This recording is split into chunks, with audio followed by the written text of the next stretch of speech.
네, 외국인의 눈으로 연결하겠습니다. 오늘은 아카치온 컴퍼니 앤서니 킴 모셨는데요. 제가 이분을 혹시 모르시는 우리 시청자 여러분들을 위해서 모르신 분들이 없으시겠지만 두 가지 제가 말씀드리겠습니다. 이분은 JP 모건 출신으로 외국인의 전략을 외국인의 입장에서 말씀드릴 수 있는 분이고요. 두 번째는 초저평가주, 그러니까 생각보다 밸류보다 확실히 밑에 있는 가치가 지금 저평가돼 있는 종목의 발굴의 1인자입니다.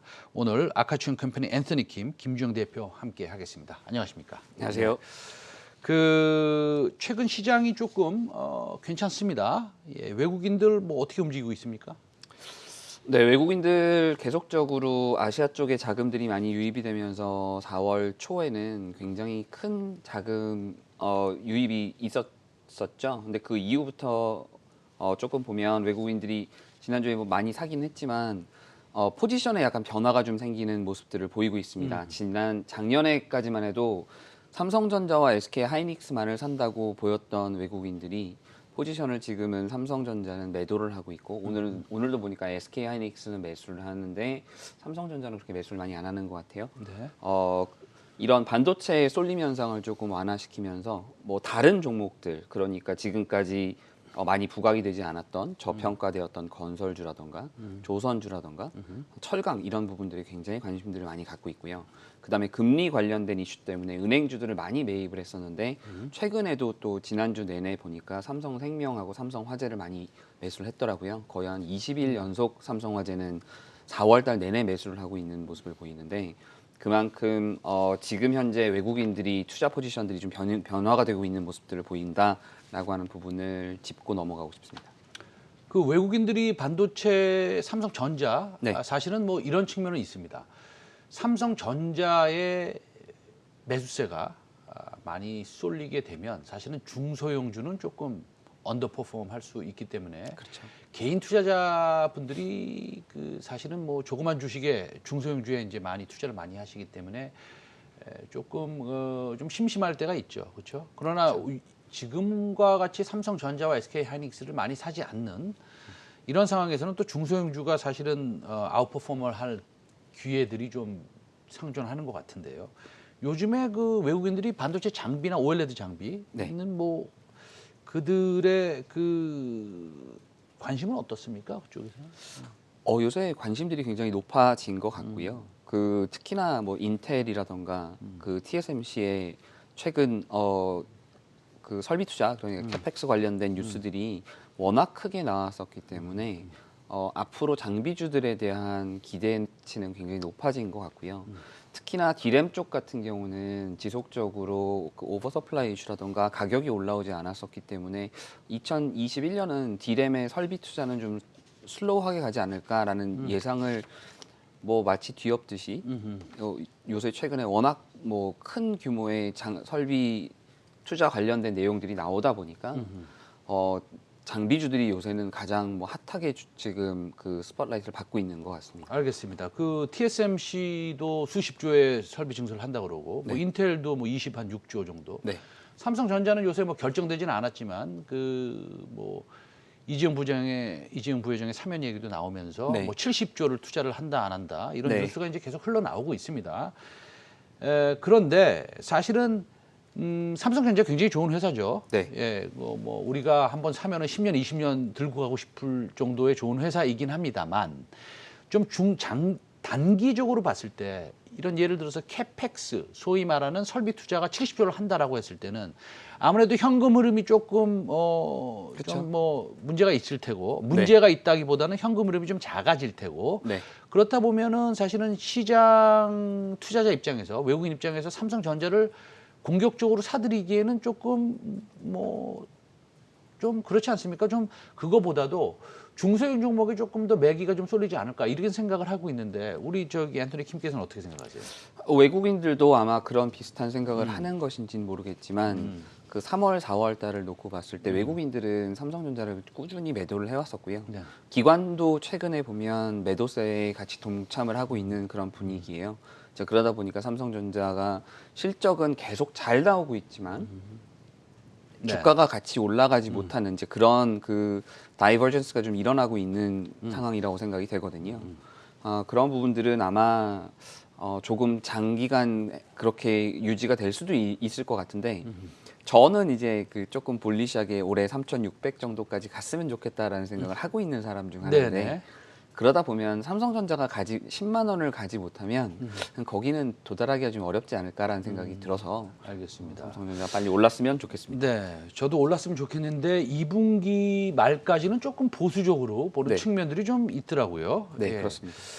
알겠습니다. 그러면 5월이 되면 이제 공매도가 가능해집니다. 네. 공매도 아직 아주 세부적으로 딱 정해지진 않았어요. 네. 뭐 코스피 100, 코스닥 150 아니면 뭐 코스피 150, 코스닥 100 뭐 우리 아직 모릅니다. 근데 네. 정부에서 자세한 발표가 나올 것으로 보고 있는데요. 이런 공매도는 기본적으로 이제 보면은 작은 종목은 공매도를 우리가 뭐 좀 하지 못하게 하는 것이 좋지 않겠느냐 이런 이제 그 얘기가 흘러나오면서 네. 이제는 중소형 종목들이 5월 달 초반까지 조금 더 강하게 좀 움직일 수 있을 거라는 생각도 이제 시장에서는 좀 하고 있는 것 같습니다. 네. 제가 이제 저기 프로그램의 초입에 설명을 드릴 때 우리 앤토니 킴께서는 아주 저평가주의 발굴의 달인이다 이렇게 말씀을 드렸는데 오늘도 그러면 저평가주 정말 자기 밸류보다 훨씬 밑에 있는 이런 저평가주를 하나 발굴을 해 오셨습니까? 어떻습니까 오늘? 네, 오늘도 좀 재미있는 종목을 가지고 왔고요. 네네. 아무래도 시장에서 많이 관심을 갖지 않고 있던 종목이라서 조금 한번 들여다 볼 만한 종목이라고 생각이 들고. 종목명 말씀하시기 전에요. 네. 제가 이제 여쭤보고 싶은 게 하나 있는데 네. 공매도는 일반적으로 우리 네. 과거를 돌이켜 봤을 때 네. 외국인들이 한 70, 80%를 차지하지 않습니까? 그렇죠. 그렇죠. 그러면은 공매도가 이제 재개가 되면 외국인들은 아무래도 네. 뭐 포트폴리오를 가져가야 되는 입장이기 때문에 반은 공매도를 이제 하고 반은 또 롱숏을 이렇게 취하지 않겠습니까? 네, 근데 그렇죠. 어쩔 수 없이 공매도를 할 수뿐이 없는 그런 펀드를 운영하기 때문에 네. 그런 것인데 공매도에 조금 자유로운 종목이면 더 좋겠는데 어떻게 생각하세요?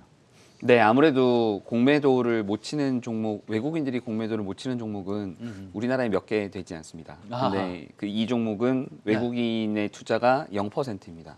그러니까 외국인이 공매도를 할 수가 없다. 네, 외국인이 그냥 살 수 없는 종목이라서 외국인이 살수 공매도도 없는 일어나지 종목이다. 않을 겁니다. 그런 종목이 있나요? 네, 그렇습니다. 네네. 오늘 그 소개하실 종목은 어떤 것입니까? 예. 네, 오늘 말씀드리려고 하는 종목은 SBS 하고요. SBS 미디어 홀딩스 두 종목입니다. SBS. 네, SBS는 외국인이 투자 금지 종목이네요. 그럼 네, 공매도도 그렇습니다. 할 수 없는 것이고. 맞습니다. 근데 SBS 제가 이제 말씀드릴 때 뭐 저평가주를 좀 말씀을 좀 드려보자고 했는데 SBS가 저평가돼 있습니까? 네, 최근에 제 생각에는 SBS가 매우 저평가됐다고 생각을 하는 부분 중 네. 하나가 네네. 첫 번째로는 우선은 한국의 이 한류가 네. 세계에 나가면서 네네. K-팝, 그다음에 네네. K-드라마, 네네. K-웹툰 네네. 이런 것들이 계속 그 해외로 수출이 되었었잖아요. 네네. 그러다 보니 이 컨텐츠에 대한 니즈가 굉장히 많아졌고요. 그런 부분들에서 SBS라고 하는 회사가 가지고 있는 드라마 콘텐츠들은 굉장히 매력적인 부분이에요. 외국에서도 그런 부분들을 매우 좋게 생각을 하고 있고요.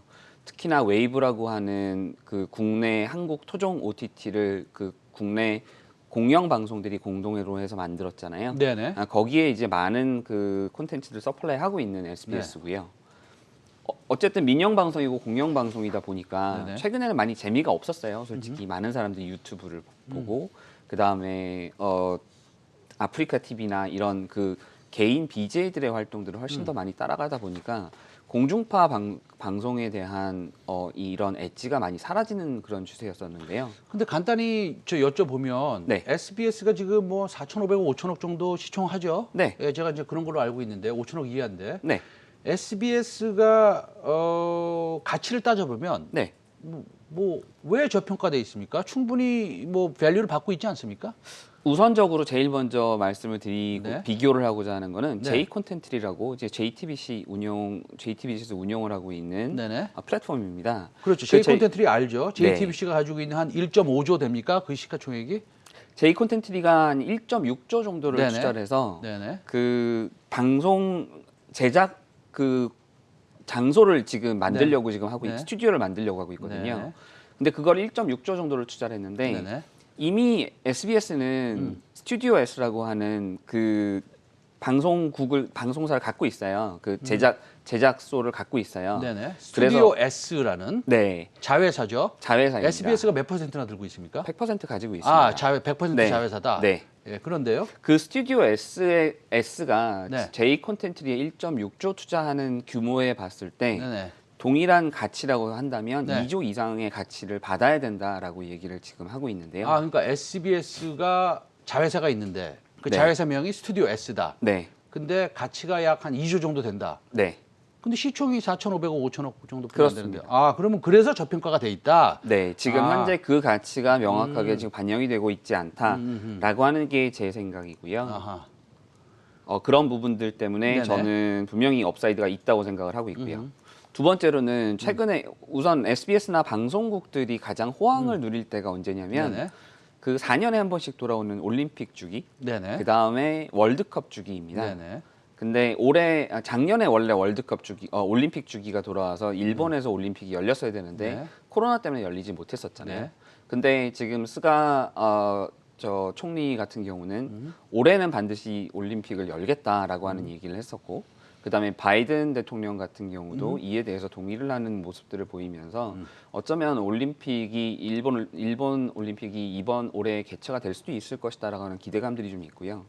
그랬을 때는 또 가장 수혜를 받을 수 있는 것이 저는 SBS라고 생각을 합니다. 그러면 SBS의 자회사인 죄송합니다. 스튜디오 S가 네. 제작을 하고 네. IP도 소유하고 네. 나중에 웨이브를 통해서 OTT에 방송을 하고 그렇죠. 하는 J 콘텐츠리처럼 네. 그렇게 사실은 뭐 스튜디오 드래곤처럼 네. 예를 들어서 성장할 수 있는 충분한 여력이 있고 능력이 있다 이렇게 말씀하시는 거네요. 네, 그렇습니다. 아하. 알겠습니다. 그러면은 뭐 간단히 그러면 실적이 어떻게 될까요? 올해 실적은? 지금 올해 실적은 한 8,700억 정도를 예상을 하고 있고요. 매출이요? 매출 기준으로. 네네. 그다음 영업이익 기준으로가 한 657억 정도 영업이익에 당기순이익을 523억 생각. 그럼 지금 예상하고 PR 몇 배 있습니다. 정도 거래되고 있는 그게 겁니까? PR 8.8배 정도인데요. 그 정도면 제 네. 생각에는 매우 저렴하다라고 생각이 되고요. 특히나 자산 가치가 지금 반영이 되지 않았다라고 생각이 드는 부분 때문에 그런 부분들은 재평가가 돼야 될 거다라고 생각을 하고요. 그 지금 현재 스튜디오 드래곤이라고 하는 곳하고 스튜디오 S 이 두 곳이 어떻게 보면 이런 방송 제작을 위한 그런 공간을 지금 제공을 해주고 있는 두 개의 어떻게 보면 양대 산맥이에요. 아하. 그 양대 산맥인데 스튜디오 드래곤 같은 경우는 지금 시가총액이 3조 1,000이거든요. 네. 그에 비해서 SBS는 현저하게 저평가되어 있는 상황이 아닌가 생각이 듭니다. 알겠습니다. 그 뭐 일리는 있습니다. 근데 이제 시장이 이걸 어떻게 평가를 할지 우리가 네. 한번 두고 보겠습니다. 네, 오늘 그 좋은 종목 소개 감사드리고요. 아카치앤 컴퍼니 김주영 대표였습니다. 네, 감사합니다. 네. 네.